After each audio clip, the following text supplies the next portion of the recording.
pleasure to welcome you to the Clark Howard Show, where our mission is to serve you and empower you so you make better financial decisions in your life. In today's episode, gas prices. Yuck. The good news is we've been seeing them fall some lately, and you have far more opportunities to shop around and save. And after I take your questions, I want to talk about the job market. I need to talk about how recession-proof your job is or a job you're looking for. So it's unclear what's going to happen with gas prices moving forward. But we've had a really nice run with significantly lower price for a barrel of oil coming out of the ground. And U.S. production has been phenomenal. The U.S. is leading the world in the production of energy, both natural gas and oil coming out of the ground we can convert into gasoline and diesel. And just think about where we would be if we didn't have this production capacity. And I can tell you, because I was a young adult when we went through the Arab oil embargo at a time that the United States produced tiny amounts of energy, and they truly had us over a barrel. Today, what's happened with energy has been so rough for individuals, but has been, for the country, a mixed bag, because the energy industry has done its job and also for its stockholders generated massive profits. So for the U.S. economy, where in the past, when we were just an importer of energy, it was awful, horrible. There was no redeeming value at all. Today, because of the success of hydraulic fracking, we've been able to become this huge force in energy, producing more energy than we need domestically, and have become a net exporter of energy. We've been able, at great cost to us and what we're paying for natural gas, we've been able to provide relief to the Europeans who've been dealing with Putin using energy as a way to hurt Europe and try to force Europe to cower before his tanks. And so we have been able to do the job, but at great cost to us as individual consumers. But any time there's a big move in the price of energy at wholesale, we get these market weirdness cycles. There's got to be a better term for that than market weirdness cycles. We get these weird times where the price spread between the cheapest and most expensive gallon of gas in a metro area gets much wider. And some of it has to do with how often a particular gas station gets fuel. And so they may have bought fuel at a time that it was cheaper, or they may have bought fuel at a time that was more expensive, and it may take them a long time to work through those gallons in their tanks. And then you have what are known as pumpers that, like a warehouse club, many of them get gasoline deliveries 3 or more times a day, where a corner gas station might only get 1 delivery a month. So what's happening is, particularly at a time that the wholesale price is declining, the gap in price in a market, in a metro area, even within a small radius of a part of a metro area you live in, there can be a massive price difference in what you pay per gallon of gas. And that number that I stated a couple of months ago when prices were going up, was I said there could be $1 a gallon difference. And we had some Clark Stinks posts saying that I didn't know what I was talking about, that they weren't seeing any difference where they live. And so I went on Gas Buddy and I started looking market by market, and sure enough, the price difference from cheapest to most expensive was around $1 a gallon. And anytime you see or hear the reports of the price of oil dropping or the price of oil rising, that's when you're going to see the greatest differences from station to station. When you're about a third of a tank is when you should start paying attention. Using Gas Buddy, Gas Price Watch, even Google Maps now, if you click on gasoline, they're now posting the price of gas on the map, and you can see where the price is the cheapest in your area. And something that was, this stat may be out of date now, but the percent of vehicles that need premium gas is around 3%, but historically 20% of gallons being purchased were premium. So if you're buying premium gas and you don't need it, you're not doing your wallet any favor. You're not doing your vehicle any favor either. There's also a difference between when a vehicle says premium recommended versus premium required. A lot of vehicles that say premium recommended that have been built in the last many years are vehicles that the rated horsepower they advertise will not be met without buying premium, but the vehicle will run just fine on regular, where you'll save typically 60 cents a gallon buying regular instead of premium. Christa? Okay, we've got something about gas prices from David in Texas here. Much commentary is devoted to high gasoline prices, but I believe gas prices are cheap. Why? I see gas being wasted every day and all the time. Each time I walk across a parking lot, someone is running the engine while their car is stationary, playing on their cell phone, or keeping the AC going instead of going into the store or office building. People also pick up their mail at group mailboxes and read it there while the engine runs, and instead they could read their mail at home 50 yards away. This not only wastes money, it also helps fill the air with greenhouse gas fumes. This also happens at fast food drive-through lanes, but those lanes became necessary for public health reasons during the pandemic. I just believe that engines should not be running unless the car is moving. Clark, I know this is more of a comment than a question, but why can't there be more awareness of the environmental harm and loss of money when this happens? So, okay. Thank you. My family is upset with me because I won't go through a drive-through. I always go inside because usually it's a lot quicker to go inside, and I don't want to waste fuel, which I drive an electric car now, so there's basically no waste. But I'm just so stubborn about that. But yeah, that's a big waste of fuel. All that time people spend idling to go through a drive-through, and sitting there in your vehicle, just letting it run, blows my mind. But I saw something that was part of a story on gasoline recently. I don't remember where in the country it was, but a major police department, it was one of the big cities. Okay, this is shocking. In that city, gosh, I wish I could remember which city it was, more than half of car thefts were vehicles that people left running unlocked while they went in somewhere so they could keep the car cool or whatever. And crime of opportunity, a criminal just comes along and they're like, oh, look at that. That car's saying, steal me.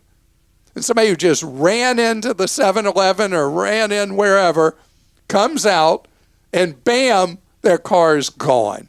Do you find any stats on that at all? No, I was looking at news stories to see if I could find the one. But, I mean, it looks like every city's stories about car thefts being up. The car left running is the big issue. I've definitely heard here's that. one.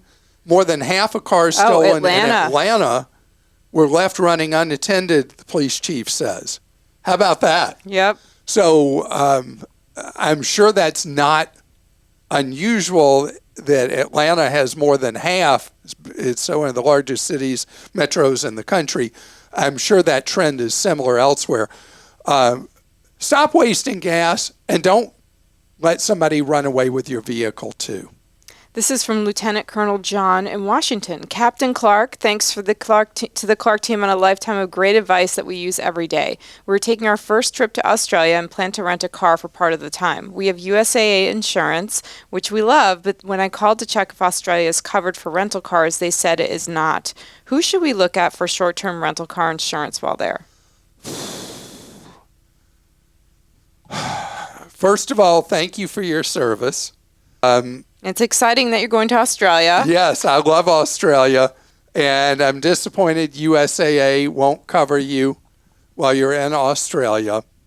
So there are some third-party car rental booking sites where if you book with them like rentalcars.com, they will sell you coverage at a cheaper price. Also, several credit cards that offer basic coverage for free when you rent a car will sell you supplemental coverage to replace what your own automobile insurer will not cover. In this case, not covering in Australia. Some won't cover Ireland. Some won't cover Italy. Some won't cover Israel.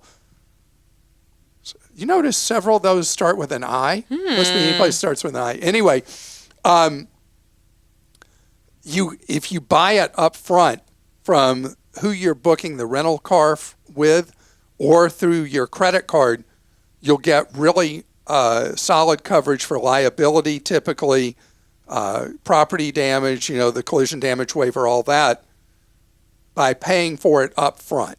We've got a list of the best credit cards when you're renting a car that provide primary coverage, but it has to cover more than, that's at clark.com, has to cover more than just the damage to the vehicle. It also needs to cover the liability, and that's what you may want to buy from who you're booking the car with. I'm not talking about when you're booking from Avis or National or Hertz or something like that. I'm talking about when you use a third-party booking service, you can buy that coverage typically from them before you do your rental at a much lower price, effectively per day, than from the car rental company directly.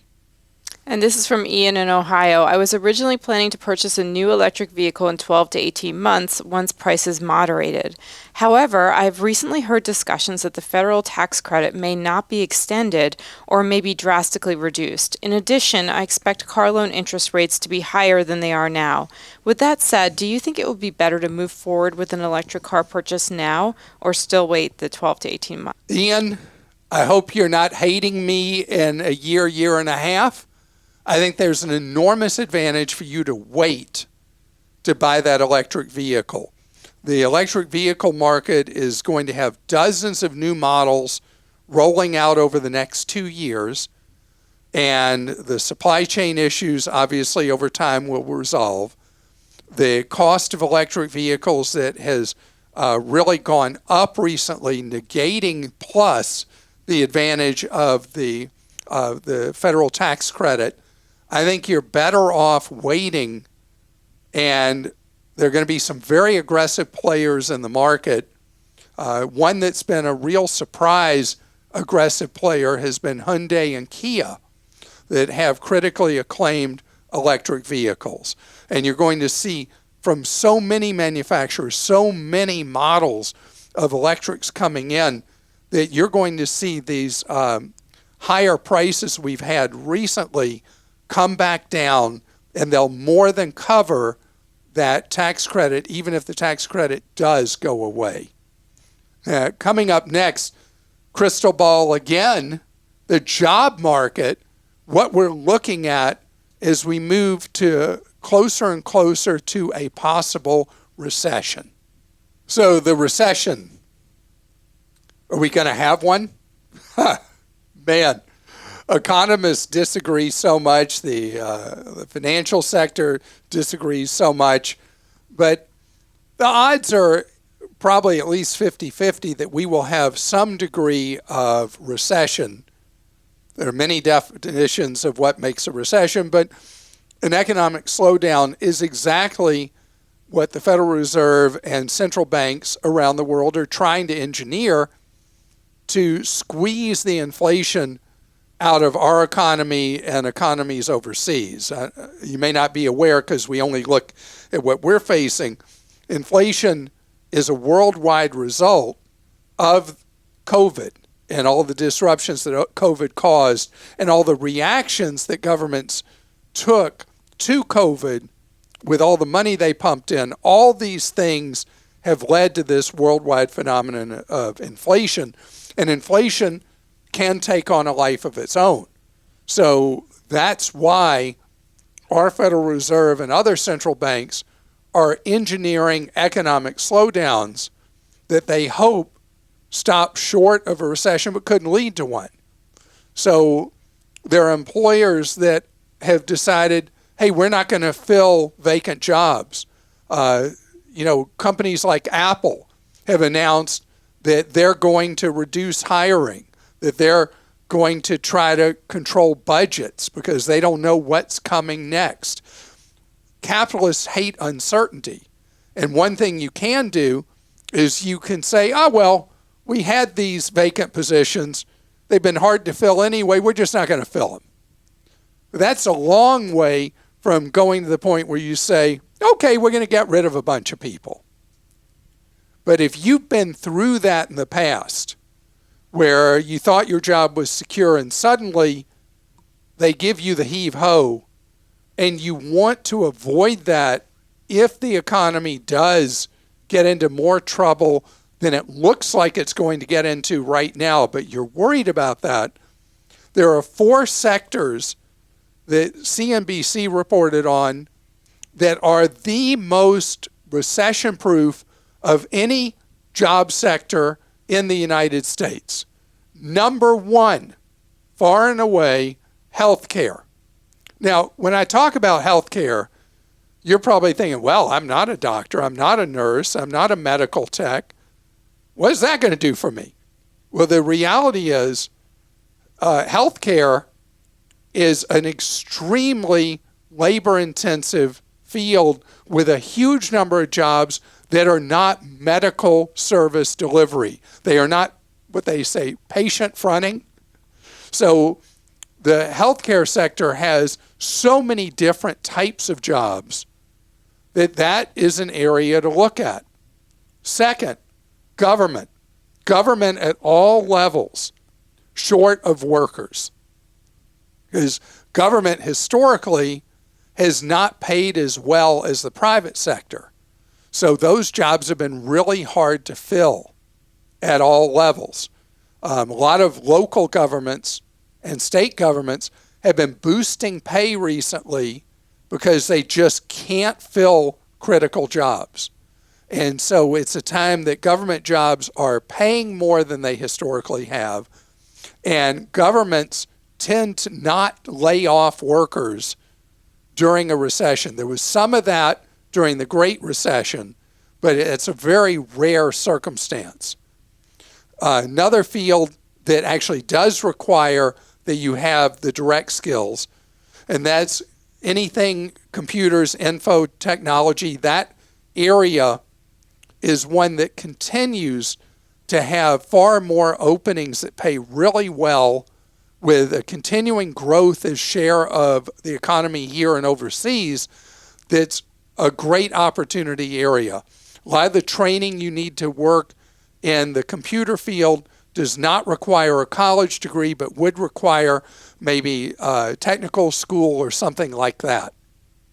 And then the last area that is hurting for certain, education. Oh my goodness, I was just reading a story about the public schools in Tampa, Florida, and how short they are for teachers for the school year coming up. And they had so many teachers quit or retire back in the spring that they have a massive shortage. And this is something that more or less has been happening all around America. And if you have interest in education and you want to go into a field where you are about as recession-proof as any you could ever go into, teaching is it. But again, in education, a lot of the jobs are not in the classroom. And a lot of those jobs are vacant as well. And there may be something that you'd be really good at, that your skills fit, that don't require that you be a teacher, but that you work for a school system or a university or something like that. So that's just 4 examples. As far as the overall job market, there's almost zero chance that we're going to have massive waves of unemployment like we had from 2007 to 12.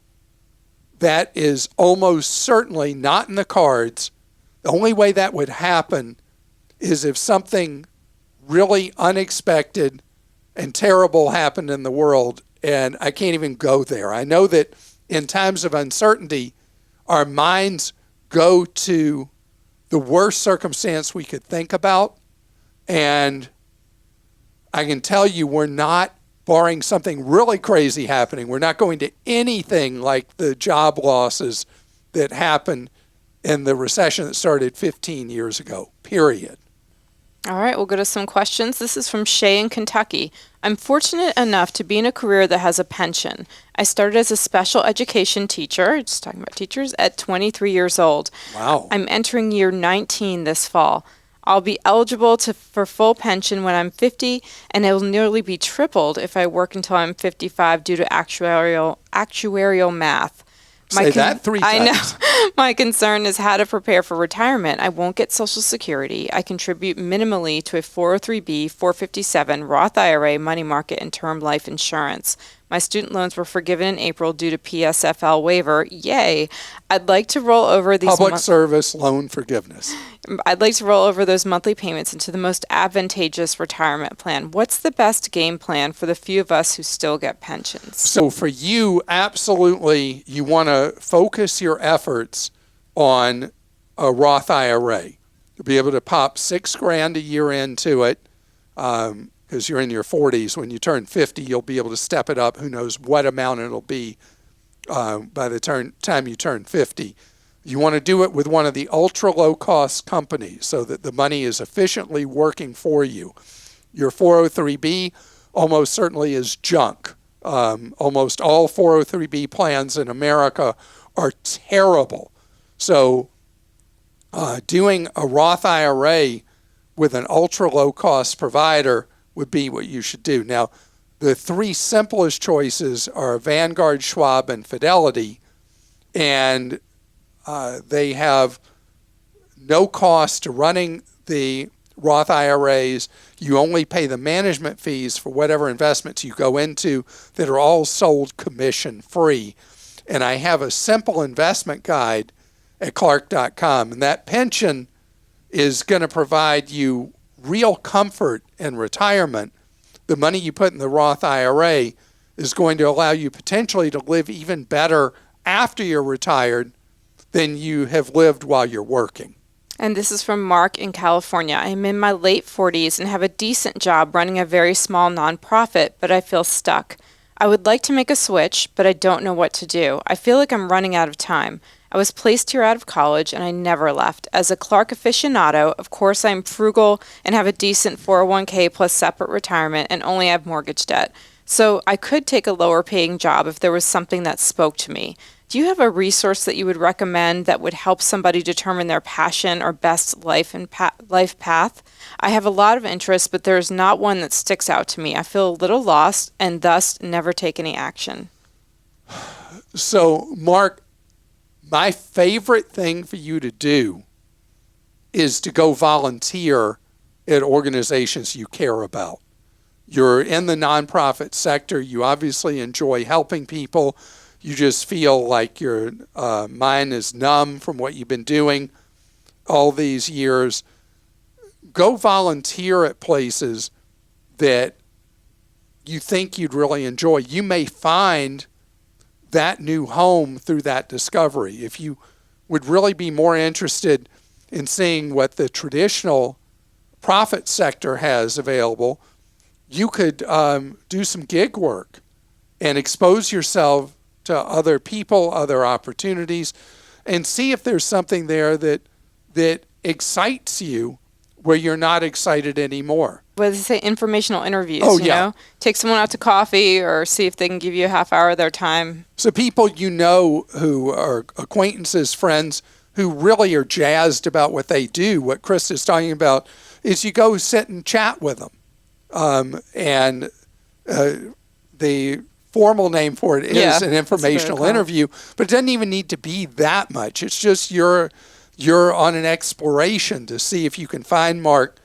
what would feel right to you is the next thing to do. But I find that a lot of people who are mid-career and lost find their best direction through volunteering, that seems to be where they find the next best thing that really takes them to a new place with not dreading going to work or being bored by work, but being excited by the work they're doing.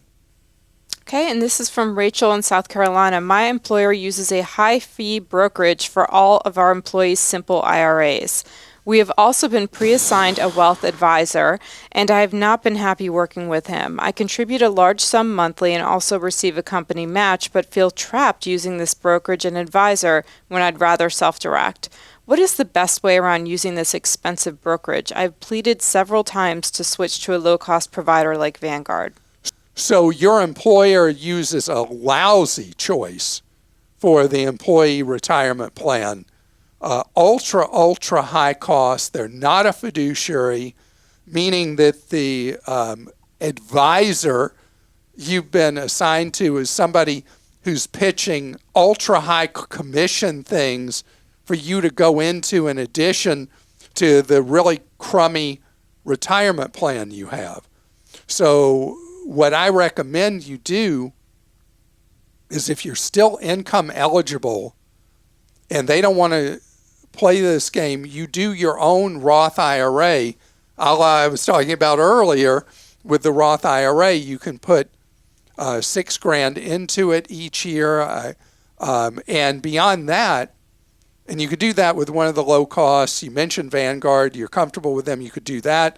Just do the target retirement fund for the year closest to when you're going to retire in that. If you want to do more money, this adds complexity, but I would look at doing Fidelity investments and doing the Fidelity Zero funds. They are funds where Fidelity, as a marketing ploy, makes them available 100% free to people who invest with them. And you can put in as little as $1 and go into this. It would be a regular investment account beyond what you can do in a retirement account. And they have a total stock market. They've got a variety of choices you can look at. And you throw money in there, you're avoiding all the crazy commissions this terrible company charges, and you're paying no fees at all versus the very high fees with this high-cost company that your employer uses. There's got to be some kind of personal relationship between the owner of the company and somebody with this company, because they're harming themselves. More money in the plan is that employer's money than anybody else, and they're stabbing themselves in the back for their own retirement and their own long-term wealth by using this ultra high cost place. Now, Rachel, you may have said this. Do you think she should still contribute up to the match, though? Oh, yeah. She did say she has a company match. With the program you have with the employer, definitely up to the match. And then beyond that is where I want you to do these other things. Thank you for pointing that out. I missed that. I want you to contribute to your own Roth IRA, and then if you want to contribute more, then into an investment account.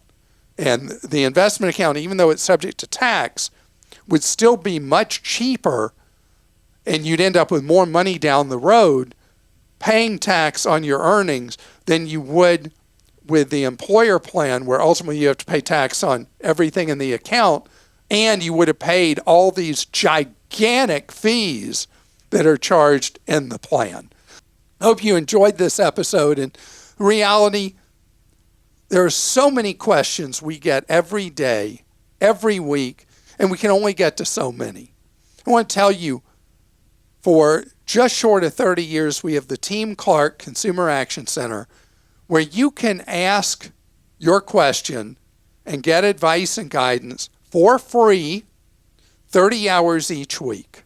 And I appreciate so much our volunteers and our paid staff in the Team Clark Consumer Action Center. You can learn how to reach a volunteer or a staffer at clark.com/CAC.